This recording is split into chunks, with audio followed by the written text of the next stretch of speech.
Advocate Abu Hena রাজ্জাকী, যেমনটি আসলে advocate নিপুণ রায়চৌধুরী বলছিল যে নির্বাচনকে আদৌ হবে কি হবে না এ নিয়ে এক ধরনের শঙ্কা তৈরি হয়েছে। প্রথমে আসি, আপনি বললেন যে বিএনপি সেই মিটিং করলো গতকালকে প্রধান উপদেষ্টার সাথে এবং বের হয়ে এসে বলছে তারা একেবারেই অসন্তুষ্ট। এটাই রাজনীতির নিয়ম। উনি যদি সন্তুষ্টই হন তাহলে তার আলোচনা চলে না। এরপরে যদি এসে বাইরে এসে বলতেন আমি সন্তুষ্ট, তাহলে এরপরে আলোচনা কি? একদম পরিষ্কার অলওয়েজ অসন্তুষ্ট হবে। আসিফ নজরুল সাহেব আবার বলছেন যে অসন্তুষ্ট হওয়ার মতো কারণ মানে পরিবেশ মানে বিএনপিকে হ্যাপি দেখেছেন। হ্যাঁ, তারা মনে হয়েছে অসন্তুষ্ট হয়নি। প্রশ্ন সেখানে নয়। প্রশ্ন হচ্ছে বর্তমান যে সরকারটা, এই সরকারটাকে ওনাদের যে বড় দল, সেই বড় দল কিভাবে দেখছে। অনেকগুলো ভাষণ ওনাদের কাছ থেকে আসছে। একটা ভাষণ আসছে এই সরকারের প্রাথমিকভাবে বিপ্লবী সরকার বলছে, ওনাদের দায়িত্বশীল নেতারা। আজকে আবার তারা বলতেছে এটা কোনো বিপ্লবী সরকার নয়, আবার এটাকে বলা হচ্ছে নির্বাচিত সরকার না। আমি যদি একটা সাধারণ ইয়েতে যাই, নির্বাচিত সরকার নয় মানে কি? সরাসরি ব্যালটে আপনি ভোট দেননি, কিন্তু সুপ্রিম কোর্টের একটা ফাইন্ডিংস দিয়ে তারপরে তারা বসছে, এবং সেই সুপ্রিম কোর্টে পাঠাইছিল কে? আমাদের বর্তমান যে রাষ্ট্রপতি। সেই জায়গা থেকে নিশ্চয়ই আইনি বৈধতা রয়েছে। অফকোর্স তার টোটাল আইনি বৈধতা আছে, এবং দলমত নির্বিশেষে সবাই বসাইছে, শুধু আওয়ামী লীগ বাদে। তাহলে ওই মুহূর্তে সে টোটাল দেশের জনগণের সমর্থন নিছে, আওয়ামী লীগ বাদে।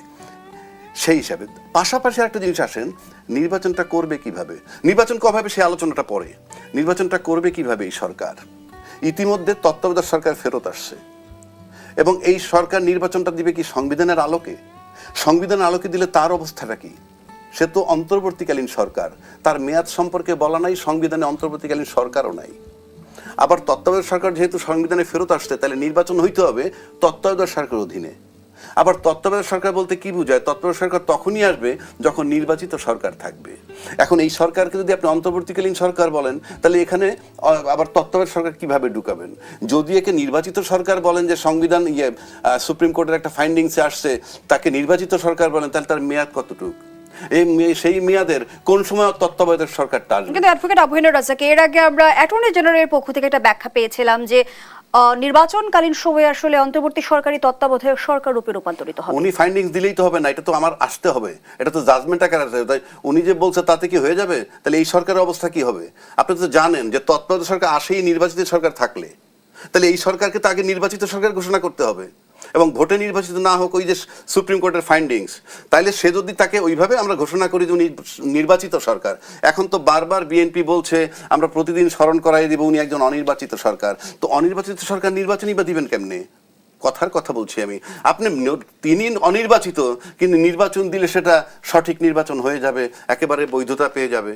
আবার যেহেতু সংবিধানে তত্ত্বাবধায়ক সরকার ফেরত আসছে, ওইটা ফেরত আসা এখন তো তত্ত্বাবধায়ক সংবিধানে ঢুকে গেল, আমি তো সংবিধানের বাইরে যেতে পারতেছি না। আর যদি সংস্কার প্রশ্ন বলেন, তাহলে তো ডিসেম্বর পর্যন্ত ওয়েট করতে হবে। এইবার আসেন ডিসেম্বরে, তারা বলছে, বিএনপি গিয়ে বলল যে আমরা ডিসেম্বরেই চাই, উনি বলছেন ডিসেম্বর থেকে জুন। পরক্ষণে আমার জামাতের বার্তা আসলো তারা রোজার আগে চায়, তাতে হয় বড়জোর ফেব্রুয়ারি 15-এর মধ্যে নির্বাচন হতে হবে, তফাৎ মাত্র 2.5 মাস। সেই এই 2.5 মাসে যদি তারা ঐক্যমত্য হয়, তারপর সরকারকে প্রেশার দিতে পারে। কিন্তু আমার প্রশ্ন, এই সরকারের মেয়াদ কতক্ষণ? সে নির্বাচন দেবে কিভাবে? তত্ত্বাবধায়ক সরকারের নির্বাচন হইতে হবে, যেহেতু সংবিধানে এটা ঢুকছে। সংবিধানে ঢোকার মানে হলো নির্বাচন হইতে হবে তত্ত্বাবধায়ক সরকারের অধীনে, যদি আপনি বৈধতা চান। সুতরাং তত্ত্বাবধায়ক সরকার কোন ফর্মে হবে, এবং তত্ত্বাবধায়ক সরকার আসতে হয়, আবারও বলছি, নির্বাচিত সরকার থাকলে তার মেয়াদের শেষ হওয়ার অথবা 3 মাস আগে তত্ত্বাবধায়ক সরকার আসবে, অথবা মেয়াদ শেষ হওয়ার পরে 3 মাসের মধ্যে তত্ত্বাবধায়ক সরকার আসবে। সুতরাং সেই তত্ত্বাবধায়ক সরকার, তাহলে আপনি কিভাবে নির্বাচন করবেন? সংবিধান দিয়ে না সংবিধান ছাড়া?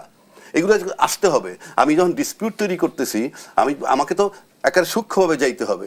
তারপরে এই সরকার বারবার বলতেছে, মানে এই সরকার না, যারা নির্বাচনটা চাচ্ছেন, আমি 100% এই সরকার দেবতা না, এই সরকার প্রচুর ভুল করতেছে না যে তা না, কিন্তু দেবতাও না।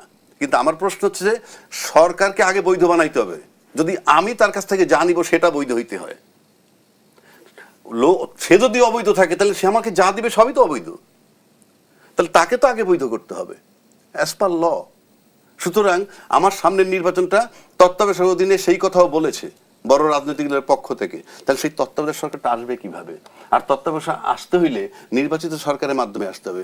নির্বাচিত সরকার যেহেতু নাই, তাহলে এই সরকারকে নির্বাচিত ঘোষণা করেন, যেহেতু সুপ্রিম কোর্টের জাজমেন্ট দিছে এবং আমাদের বর্তমান প্রেসিডেন্ট তিনি এটাকে সুপ্রিম কোর্টে পাঠাইছেন, সুতরাং তারা যদি আপনি বৈধ সরকার বানিয়ে দেন, তাহলে তার মেয়াদ কতক্ষণ সেটাও আপনাকে বলতে হবে। সবই তো সুপ্রিম কোর্ট সুতারে বসাই দিছে, বাকিটা দিবে কে? এটা এখন আমার কাছে মনে হয়, আমি ব্যক্তিগতভাবে মনে করি, যেহেতু জনগণ তো একটা ফ্যাক্টর, জনগণ কিন্তু একটা ভেক্টর। কেন জনগণ ভেক্টর আমি বলি, সারা দেশে যদি 100 জনগণ থাকে, আমি মনে করেন সারা দেশে জনগণ মাত্র 100 জনের মধ্যে 70 জন জনগণ পাবেন বিভিন্ন দলের সাথে সম্পৃক্ত, বাকি 30 জন কিন্তু বিভিন্ন দলের সাথে নাই। আমি নিশ্চিত করে বলতে পারি সেই 30 জন কিন্তু এই সরকারের সাথে আছে। তারপরে আসেন যে বাকি যে দলগুলো, তার ভিতরে কোন কোন দল বলতেছে যে প্রয়োজনীয় সময় দেওয়া হবে, সেখান থেকে আজকে সৈরা আবার বলতেছে রোজার আগে নির্বাচন দিতে হবে। তো আমার কাছে মনে হয় সেটা তাদের উপর তারা একটা চাপও করতে পারে সরকারের উপরে, কারণ তাদের 3টা প্রবলেম রয়ে গেছে। যারা বলছেন রমজানের আগে, তাদের একটা হইলো